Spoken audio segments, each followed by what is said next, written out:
मेरे सहपाठीगण इधर ध्यान दो। ये हिंदी व्याकरण है, ठीक है। ये पार्ट 6 होने वाला है, तो आप लोग प्लीज़ सब्सक्राइब ज़रूर कर देना ताकि मुझे भी सपोर्ट मिले कि हाँ मेरी वीडियो को लोग देख रहे हैं, सब्सक्राइब भी कर रहे हैं, लाइक भी कर रहे हैं, ठीक है, ताकि मैं और मन से वीडियो बना सकूँ, ठीक है। तो चलिए देखते हैं। ये मैं कल बता चुकी थी, ठीक है। इसको आप लोग या तो लिख सकते हो और नहीं तो कॉपी करा सकते हो। देखो फिर से एक बार रिपीट कर दे रही हूँ। जैसे कि स्वर्ण वर्ण कितने होते हैं? 11 होते हैं, यानी इनकी संख्या होती है। अयगवाह कितने होते हैं? 2 होते हैं। स्पर्श व्यंजन 25 होते हैं। अंतस्थ व्यंजन 4 होते हैं। उष्म व्यंजन 4 होते हैं। संयुक्त व्यंजन 4 होते हैं। द्विगुण व्यंजन 2 होते हैं। ह्रस्व स्वर कितने होते हैं? 4 होते हैं। दीर्घ स्वर कितने होते हैं? 3 होते हैं। संयुक्त स्वर कितने होते हैं? 4 होते हैं। इसका रिवीजन मैं करा दी, ठीक है। यहीं पे लास्ट हम लोग का छूटा था। अब आगे हम लोग देखते हैं क्या, वायु संवेग के आधार पर वर्ण, यानी वायु संवेग के आधार पर वर्ण कितने प्रकार के होते हैं। वायु संवेग के आधार पर वर्ण जो होते हैं वह कितने प्रकार के होते हैं, तो आप लोगों को दिख रही होगी। हाँ, तो चलिए देखते हैं। वायु संवेग के आधार पर वर्ण 4 प्रकार के होते हैं। वायु संवेग के आधार पर वर्ण जो होते हैं वह कितने प्रकार के होते हैं, तो वायु संवेग के आधार पर वर्ण जो होते हैं वह 4 प्रकार के होते हैं। कौन कौन होते हैं अभियो देख लेते हैं। अल्प प्राण, महाप्राण, घोष वर्ण, अघोष वर्ण। कभी ये नाम सुना था आपने? अल्प प्राण क्या है, महाप्राण क्या है, घोष वर्ण क्या है, अघोष वर्ण क्या है? तो चलिए देखते हैं। आज सुन भी लिए और पढ़ भी लिए, ठीक है। तो अब अल्प प्राण किसे कहते हैं, तो आपको दिख रही है ना? हाँ, अब दिख रही होगी, झक्कास। अल्प प्राण किसे कहते हैं, तो जिन वर्णों के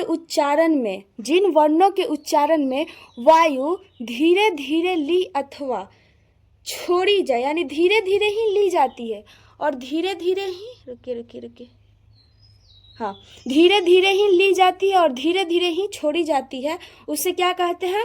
अल्प प्राण कहते हैं। यानी जिन वर्णों के उच्चारण में वायु धीरे धीरे ली अथवा छोड़ी जाए उसे अल्प प्राण कहते हैं।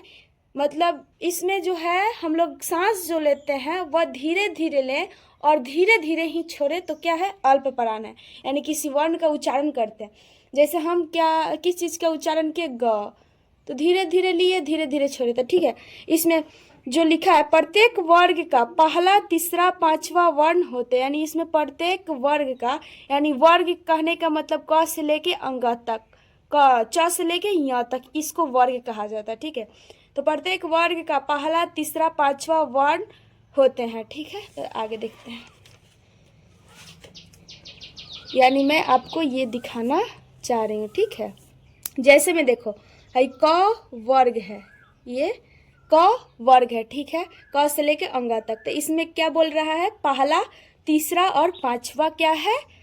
अल्प प्राण है, ठीक है।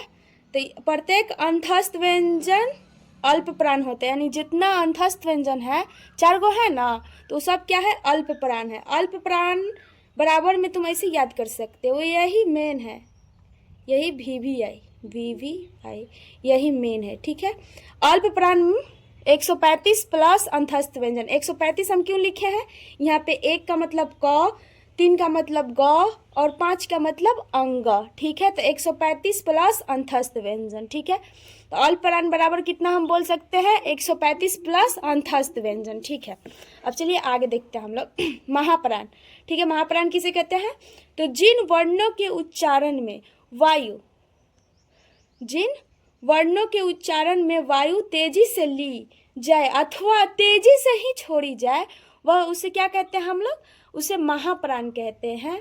यानी जो जिसके उच्चारण में वायु जो है तेजी से ली भी जाती है, तेजी से छोड़ भी दिया जाता है, उसे हम क्या कहते हैं? महाप्राण कहते हैं। इसमें जो है प्रत्येक वर्ग का दूसरा और चौथा वर्ण महाप्राण होता है। यानी दूसरा और चौथा, यानी 2 4 यानी 24 याद रखो, 135 24, ठीक है। इसमें दूसरा और चौथा होता है। तो प्रत्येक उसमें व्यंजन भी महाप्राण होते हैं। प्रत्येक उसमें व्यंजन कितने होते हैं? 4 होते हैं। कौन कौन? तलाबसा, मुधनसा, डांटीसा, ह, ठीक है।